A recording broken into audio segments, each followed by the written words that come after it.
উদযাপিত হল সংস্থার ৫৫তম প্রতিষ্ঠাবার্ষিকী ও আন্তর্জাতিক মাতৃভাষা দিবস। বিপ্লব তীর্থ চট্টগ্রাম স্মৃতি সংস্থা আয়োজিত ২১শে ফেব্রুয়ারি ২০২৫-এ আন্তর্জাতিক মাতৃভাষা দিবস।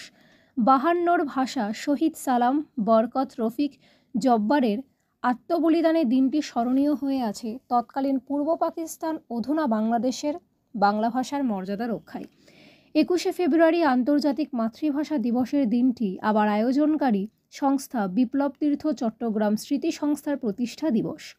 উল্লেখ্য যে ১৯৭০ সালে বিপ্লবী গণেশ ঘোষের নেতৃত্বে মাস্টারদা সূর্য সেনের ১৪ জন সহযোদ্ধা মিলে এই সংস্থা প্রতিষ্ঠিত হয়।